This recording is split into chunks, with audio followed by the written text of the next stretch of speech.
We're not looking at a Memphis team that's just one piece away from contending, and we're not thinking that the only reason why they were one of the worst teams this year was because Conley and Chandler Parsons were missing.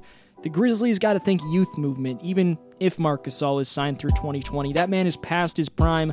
Let his contract expire and move on while you develop the future roster. I don't think Gasol should stand in the way of a player they may potentially take, even with his contract. But Conley's cap hit is even more ridiculous than Gasol's or even Parsons.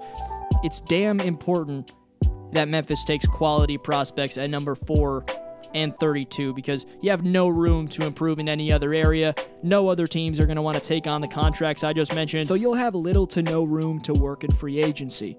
With their pick, I suggest trying to find someone for Delon Brooks to play with. Brooks is a legit piece who showed signs that he can add value with his shot creating and shooting abilities. At the number 4 pick, there are likely to be 2 shot blockers at the 5 spot with different overall games than each other available. First is Jaren Jackson Jr., who's a 3-and-D player at the center position, something rare in the NBA. Right off the bat, his body reminds me of Hassan Whiteside, but Jaren can shoot threes and move a bit better than Hassan, but shooting is just a piece of his game because once he gets the ball down low, his massive frame is really intimidating for any NBA center to try and defend. Let's get to the other end of the floor where Jaren Jackson made a name for himself. And for the first time in these draft previews, I'm reviewing a defensive-minded guy. Jackson both protects the interior and can get out and switch while keeping up with guys on the perimeter. And when guys try to post him up, well, that's just not going to work against Jackson's length and defensive awareness.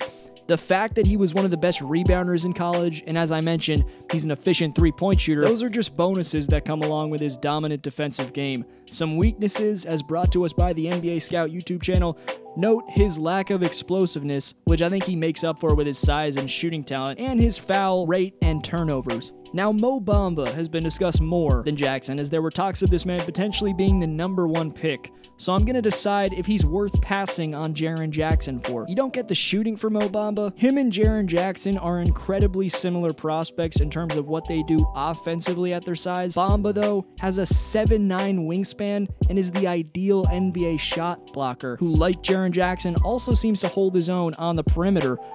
The lob target and rebounder that Bamba will be, that'll be uncontainable for the defense with his freakish length.